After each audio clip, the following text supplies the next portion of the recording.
Приветствую вас на канале Раиса Греченко, дача, сад, огород, цветы. Розочки из черенков. Очень актуальная тема, очень важная. Ведь просто всего-навсего из букета, там, где есть почки, можно понравившиеся розочки размножить. Всего-навсего для этого нужно подготовить грунт и посадить под вот такой бутыль. Или по 3-литровую банку стеклянную. Все, что есть. Но это очень дешево и красиво получается. В прошлом году, в июне месяце, мы посадили вот эти череночки плетистой розы. Показывала видео и сделаю сноски летом, осенью. Ну а осенью перед зимой я вот собрала веточки различных цветов, листья. Вот с той стороны еще остались. И сейчас буду убирать. И посмотрим, как перезимовали наши розочки под вот этими бутылями. Все листья, все, что было здесь перед зимовкой, укрытие я собрала. Чуть-чуть спушиваю землю и буду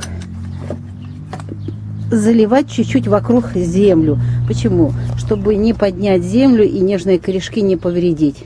Поэтому я просто сверху проливаю вот таким образом вокруг этих банок.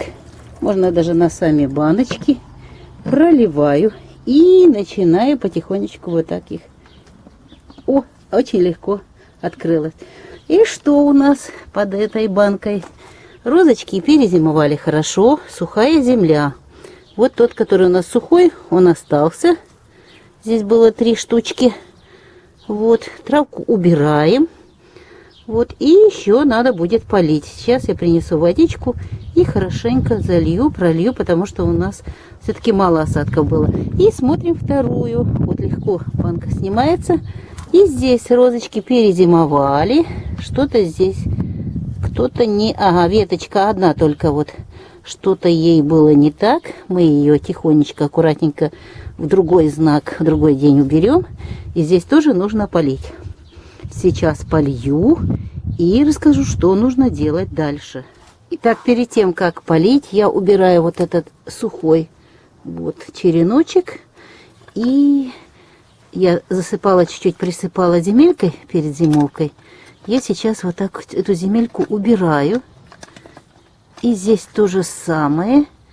Здесь тоже надо, вот так вот видно, тоже надо убрать. Листики сухие, все это убирается. И вот теперь я поливаю. Абсолютно чистая вода. Чистая водичка под сами корешочки.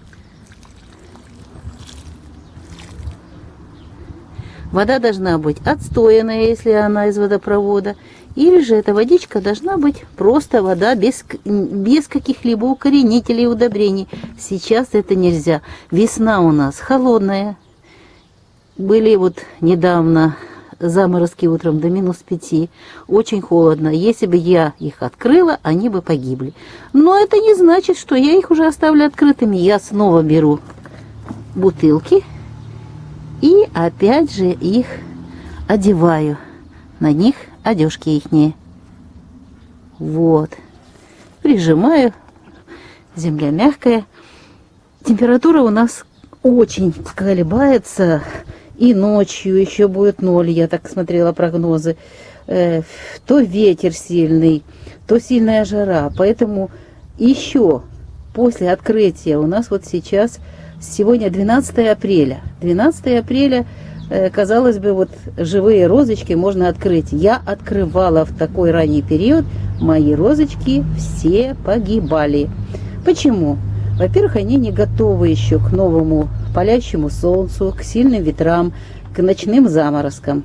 Пусть они себе перезимовали, пусть продолжают здесь находиться. Водичка им дана, земля вспушена. Ну а как дальше, что мы будем делать, я обязательно вам буду показывать и рассказывать. Вот этот момент нельзя спешить открывать. Вот об этом сегодняшнее видео. Первая весна у черенков из роз. Вот она такая. Пока она в домике, в ихних домиках, где они начинали свою жизнь, зимовали, и вот теперь весна. С вами была Раиса Греченко. Желаю вам удачи и не спешите в каких-либо действиях, агроприемах. Изучите заранее все, испытайте, узнайте, а потом творите, потому что они такие же живые, как и все остальное на земле. Всего самого доброго, удачного укоренения не только роз, но и всего, что вы высаживаете.